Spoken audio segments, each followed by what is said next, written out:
सबसे पहले मेरा आप सभी को प्यार भरा प्रणाम। मैं मधु जोशी स्वागत करती हूँ आपका अपने YouTube चैनल मधु गढ़वाली 121 पे। तो दोस्तों, आज की वीडियो में मैं आपको पूजा विधान की कुछ जानकारियाँ दूंगी। उम्मीद करूँगी आपको जानकारी पसंद आएगी। जानकारी पसंद आए तो वीडियो पे लाइक कीजिए, कमेंट कीजिए, अपने दोस्तों के साथ शेयर कीजिए। चैनल पे नए हो तो सब्सक्राइब जरूर कीजिए। सूर्य, गणेश, दुर्गा, शिव एवं विष्णु ये पंचदेव कहलाते हैं। इनकी पूजा सभी कार्यों में गृहस्थ आश्रम में नित्य होनी चाहिए। इससे धन, लक्ष्मी और सुख प्राप्त होता है। गणेश जी और भैरव जी को तुलसी नहीं चढ़ानी चाहिए। दुर्गा जी को दुर्वा नहीं चढ़ाने चाहिए। सूर्य देव को शंख के जल से अर्घ्य नहीं देना चाहिए। तुलसी का पत्ता बिना स्नान किए नहीं तोड़ना चाहिए। जो लोग बिना स्नान किए तुलसी पत्ता तोड़ते हैं, उनकी तुलसी पत्तों का भगवान स्वीकार नहीं करते हैं।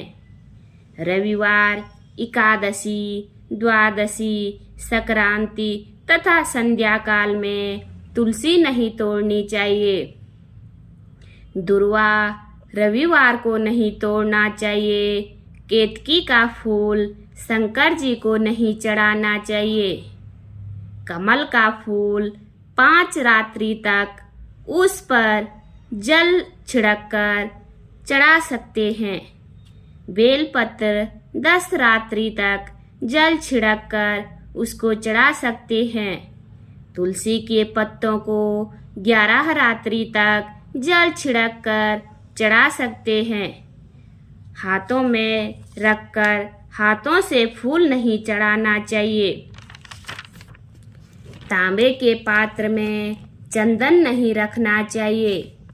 दीपक से दीपक नहीं जलाना चाहिए। जो लोग दीपक से दीपक जलाते हैं वे रोगी होते हैं। पतला चंदन देवताओं को नहीं चढ़ाना चाहिए। प्रतिदिन की पूजा में मनोकामना की सफलता के लिए दक्षिणा अवश्य चढ़ानी चाहिए।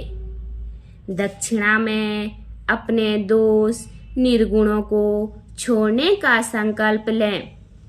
अवश्य सफलता मिलेगी और मनोकामना पूर्ण होगी। चर्म पात्र या प्लास्टिक पात्र में गंगा जल नहीं रखना चाहिए। स्त्रियों और शूद्रों को शंख नहीं बजाना चाहिए। यदि वे बजाते हैं तो लक्ष्मी वहां से चली जाती है। आरती करने वालों को प्रथम चरणों की 4 बार, नाभि की 2 बार और मुख की 1 या 3 बार और समस्त अंगों की 7 बार आरती करनी चाहिए। पूजा हमेशा पूर्व या उत्तर की ओर मुंह करके करनी चाहिए। हो सके तो सुबह 6 से 8 बजे के बीच में करें। पूजा जमीन पर आसन में बैठकर ही करनी चाहिए। पूजा गृह में सुबह एवं शाम को दीपक अवश्य जलाना चाहिए। पूजा अर्चना होने के बाद उसी जगह पर खड़े होकर 3 परिक्रमाएं करनी चाहिए। पूजा घर में मूर्तियां 1, 3, 5, 7, 9, 11 इंच तक की होनी चाहिए। इससे बड़ी नहीं होनी चाहिए। खड़े हुए गणेश जी, लक्ष्मी जी, सरस्वती जी की मूर्तियां घर पर नहीं होनी चाहिए।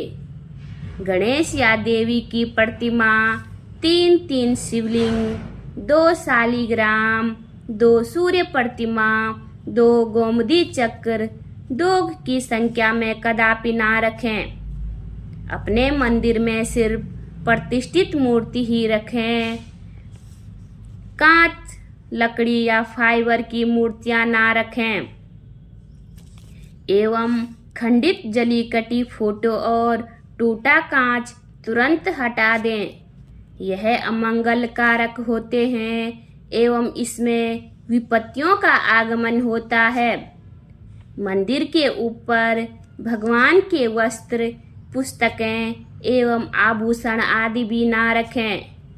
मंदिर में पर्दा अति आवश्यक है। अपने पूज्य माता पिता तथा पितरों का फोटो मंदिर में कदापि ना रखें। उन्हें घर के नैऋत्य के कोण में ही स्थापित करें। विष्णु जी की 4, गणेश की 3, सूर्य की 7, दुर्गा की 1 एवं शिव की आदि परिक्रमा कर सकते हैं। प्रत्येक व्यक्ति को अपने घर में कलश स्थापित करना चाहिए। कलश जल से पूर्ण, श्रीफल से युक्त विधि पूर्वक स्थापित करें। यदि आपके घर में श्रीफल कलश में उग जाता है तो वहाँ सुख एवं समृद्धि के साथ स्वयं लक्ष्मी जी नारायण जी के साथ निवास करती है। तुलसी का पूजन भी अति आवश्यक है। मकड़ी के जाले एवं दीमक से घर को सर्वदा बचाएं, अन्यथा घर में भयंकर हानि हो सकती है। घर में झाड़ू कभी खड़ा करके ना रखें। झाड़ू लांघना, पांव से कुचलना भी दरिद्रता को निमंत्रण देता है। 2 झाड़ू को भी एक साथ में ना रखें, इससे शत्रु बढ़ते हैं। घर में किसी भी परिस्थिति में रात को जूठे बर्तन ना रखें, क्योंकि शास्त्र कहते हैं कि रात में लक्ष्मी जी घर का निरीक्षण करती है। यदि जूठे बर्तन रखना ही है तो किसी बड़े बर्तन में उन बर्तनों को रखकर उनमें पानी भर दें और ऊपर से ढक दें, तो दोष निवारण हो सकता है। कपूर का एक छोटा सा टुकड़ा घर में नित्य अवश्य ही जलाना चाहिए, जिससे वातावरण अधिकाधिक शुद्ध हो। वातावरण में धनात्मक ऊर्जा बढ़े। घर में नित्य ही दीपक जलाएं। घर में नित्य गोमूत्र युक्त जल से पोछा लगाने से घर में वास्तु दोष समाप्त होते हैं तथा दुरात्माएं हावी नहीं होती। सेंधा नमक घर में रखने से सुख श्री की वृद्धि होती है। रोज पीपल वृक्ष के स्पर्श से शरीर में रोग प्रतिरोधकता में वृद्धि होती है। साबुत धनिया, हल्दी की 5 गांठें, 11 कमल गट्ठे तथा साबुत नमक एक थैली में रखकर तिजोरी में रखने से बरकत होती है। श्री व समृद्धि बढ़ती है।